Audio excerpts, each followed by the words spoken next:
So over the weekend, we know that the president stunned allies and critics alike by ordering that operation that led to the capture of the Venezuelan leader Nicolas Maduro. It triggered, well, I think some could say, an international backlash. This was one of the most stunning, effective, and powerful displays of American military might and competence in American history. Yeah, I think that can safely be said. In the UK, the fallout is political too. Keir Starmer facing pressure from Labour MPs to condemn the move, even as he stresses Britain had no involvement. And he doesn't stop there. The former president, of course, is also reviving controversial ambitions closer to home, setting his sights on Greenland and raising fresh questions about America's direction under his administration. We need Greenland from a national security situation. It's so strategic. Right now, Greenland is covered with Russian and Chinese ships all over the place. We need Greenland from the standpoint of national security. And Denmark is not going to be able to do it, I can tell you. The European Union needs us to have it, and they know that. I think there's some confusion. Well, there it is. That's the president speaking. Let's get a word on this. Shortly, Laurie Laird will join us, Virginia Tuckey too. First, Rick Gates, former deputy campaign manager for Donald Trump back in 2016. Good afternoon to you, Rick. Nice to have you with us. Your assessment, if you would, sir, over the weekend, what did you make of it? Yeah, Ian, great to see you. Look, I think it's been a tremendous success. I think this is, President Trump being his best, his strongest. This is what he likes to do in terms of, trying to establish and stabilize order around the world. And look, there's no secret. He's been talking to Maduro over several months. He gave him many opportunities. I think he lost patience with Maduro. And I think if you look at the initial reaction and just the euphoria from Venezuelans across the globe, and more importantly, I would say the lack of really intense backlash from our adversaries like Russia and China and Iran. Sure, there's been some, but it's not been to any extent to what I thought it would be if this had not gone as well as it did. In the U.S., I certainly think because there were no casualties on the American side, it was quick, it was swift, it was decisive. The American people are somewhat very supportive of it at this time. Yeah, indeed. And I think the general rule of thumb, Rick, is that if China are outraged, then it was probably the right thing to do. There is that. But I guess the area that perhaps has made some people sit up and question isn't so much the removal of this man. These, horrendous people that are, 1,300 miles from the southern tip of Florida. It's, essentially very close, doing all sorts of things in terms of curtailing American commerce. There's lots of American companies have, lost a lot as a result of this man's running of Venezuela. All of that, I think most people support. The bit that seems to have upset some people, including some very right-wing Republicans, is this bit about we are now running Venezuela. Is that just a Trumpism, or is there something more definitive in that statement? No, look, I think the president's been clear. I mean, when you come in and you do a decisive move like this, you're not just going to sit back and not take any further action. I think he's going to be, and the U.S. is going to be intimately involved in the restructuring of Venezuela, because we don't want to see it fall and collapse as it was in the process of doing. So whether you interpret the word run as going in and controlling, or whether the U.S. is going to be intimately involved in those actions, that's up to each individual viewer. But I think at the end of the day, this is starting a chain reaction in Latin America that is going to, I think, be further, supported by Trump's intent to cut down on drugs, to make sure that we have energy independence. Look, this is part of his agenda. This is, it wasn't specifically spelled out as, hey, we're going to go out and take Maduro out.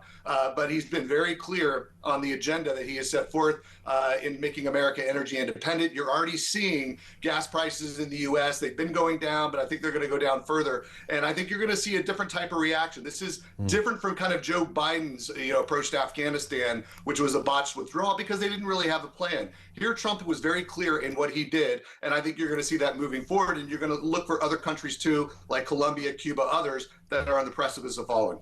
I was having quite a good afternoon until you mentioned Joe Biden. I'd forgotten all about Sleepy Joe, but he's always there as a point of reference, I guess. In terms of where Mr. Trump goes next, what does the president do? This talk of Greenland, we heard it in the little clip we just played. That is one that really does divide the room. A lot of people going, hang on a second, Greenland, really? I mean, this is run by someone else. Yeah, look, I think it's important to really listen to what he's saying versus what the media is trying to put spin on it, right? Just in the clip that you showed, you would think that the media, based on what he said, like he's going to go and invade Greenland. No, what he's saying is, look, there are Russian interests there, there are Chinese interests there. That hurts the U.S. That hurts, more importantly, the EU.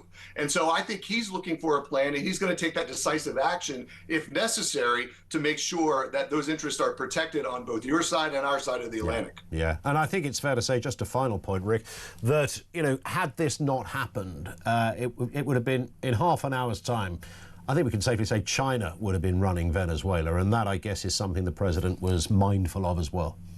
Absolutely. And you look at what they were doing in terms of Hezbollah, gaining roots in Venezuela, some of the other terrorist groups, you look at the drug trafficking. I mean, look, it was an important message to send to the entire region. And that's exactly what's happening. Do you see Cuba, mobilizing their military or anything like that? Absolutely not. Everybody is petrified that they could be next. And I think you're going to see probably more of a falling in line in order to support the president, even if they don't like the president, because they don't want to be next on that list. Indeed. Rick, great to have you on, sir. Nice to speak again. Rick Gates, former Deputy Campaign Manager for Donald Trump's 2016 campaign. Thank you to him. Virginia Tuckey is a political analyst and chair of Republicans Overseas, based in Argentina.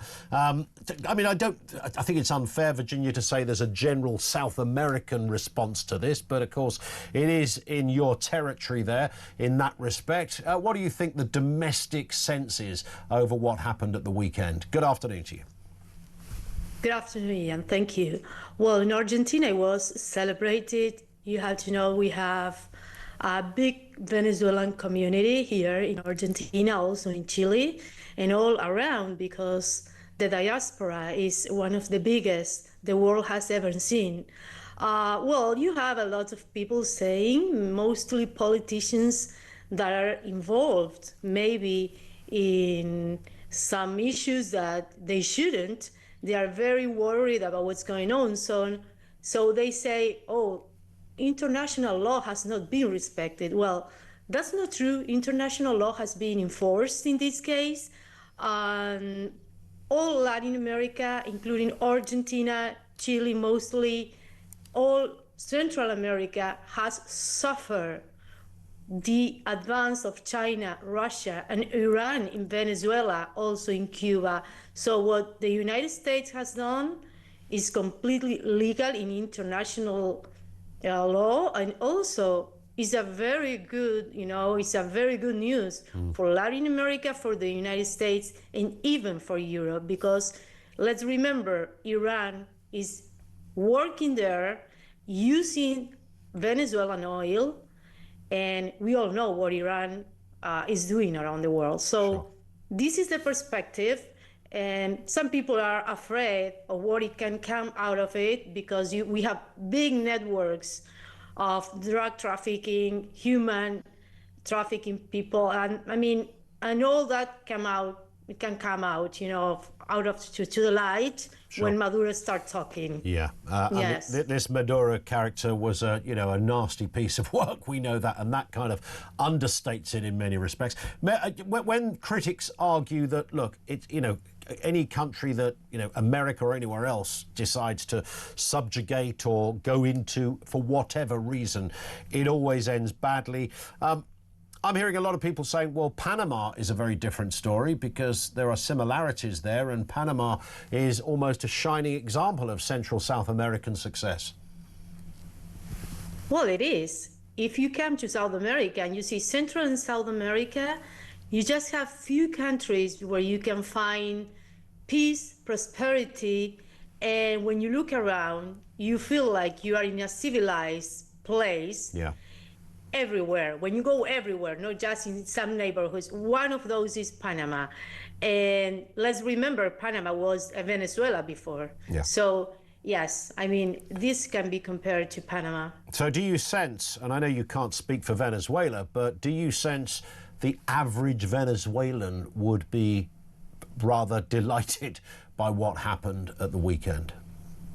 Well, we can see it all around the world. They're in Europe, here in South America, in the United States. In the only place Venezuelans are not celebrating is in Venezuela. Why? Because they have these colectivos They are paramilitary people, civil people working as paramilitary networks for the government, and they are very dangerous, and they are the worst criminals you can get. Sure. And so they are trying to stop the celebrations. But when you look around the world, it's amazing how happy they are. And here's the thing. I was reading all around the internet, Twitter, and talking to Venezuelans, even people who, and I quote, hate Donald Trump, they are for what he did in Venezuela. So this is the situation. Venezuelans are happy unless they have something to do with this regime that was brutal and was killing its own people and other people. Indeed, yeah, it was certainly horrific under this character. Virginia, thank you very much indeed for your time. Virginia Tuckey, political analyst. She's also chair of Republicans Overseas in Argentina. Let's get a word with Laurie Laird, US political commentator, regularly helps us out with American issues. Laurie, good afternoon to you. Nice to have you with us. This was, took a lot of people by surprise what happened. Of course, there are implications beyond just America, around the world, even in this country. Keir Starmer isn't quite sure what he thinks on this, it seems, at the moment. He's not quite drawn on, did he break international law? Did he not? Starmer's meant to be a senior lawyer. You'd think he might know.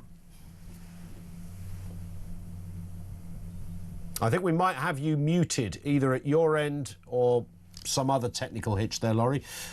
If you can hear us, is it a mute issue? It's still muted. Laurie, I think, is reaching for the mute button. Have we got you back, Laurie? You had me. I apologize for that, Ian. That's all right, not a problem. Let's pick up from where we started. Yeah, so we're talking about Starmer. He knew he was going to get this question, right? We knew he was going to get this question, yet he didn't seem to practice it in front of the mirror enough before he spoke to a television camera. My God, I mean, looking at the discomfort when he was asked, does this break international law? Look, the concept of international law, we talk about it, we throw that term around all the time. Sure. It's a little bit fuzzy, isn't it? But I think the one thing that concerned me about what Starmer said, a couple of things concerned me, but he said a couple of times, let's see what America makes the case at. Let's see, as America lays out its case for nabbing Maduro. America's made its case. They called him a narco-terrorist, and they talked about oil. America very plainly made its case on Saturday afternoon.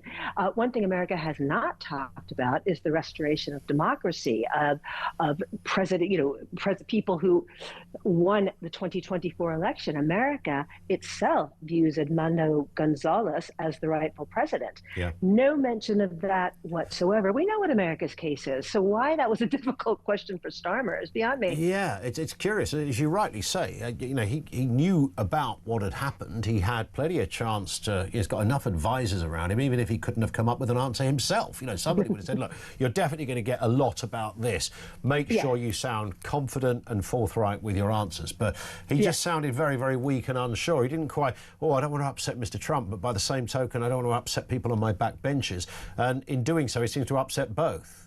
I mean, one thing that interested me is that he was a bit more full-throated in his defense of Greenland. He seemed to be on much more confident ground there. And that will annoy Trump. I mean, Starmer really doesn't know where he's going with how far to go to appease Trump. And there's a lot of evidence there that even if you can appease Trump for a very short period of time, it doesn't seem to make a lot of difference. Some of the leaders that have been openly defiant of Trump, like President da Silva of Brazil, like President Sheinbaum of Mexico, haven't really been treated any worse. Xi Jinping in China haven't been treated that much worse than the leaders like Starmer, who have tried to present themselves as Trump's whisperers. Sure, indeed.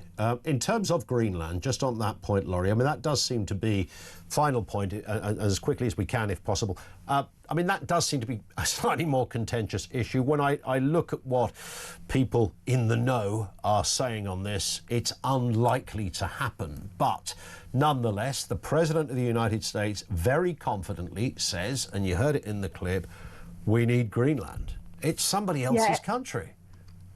Well, look, the days in which we would say take Donald Trump seriously, but not literally, are gone after the snatch and grab in Venezuela. Yeah. We do have to listen to him. But I do think this snatch and grab in Venezuela was also opportunistic. This was a failed state. It was not difficult to quell Venezuela's military. Going into Greenland, I think, is a slightly different proposition. On that point, Laurie, thank you very much for your time, as ever. Laurie Laird, US political commentator.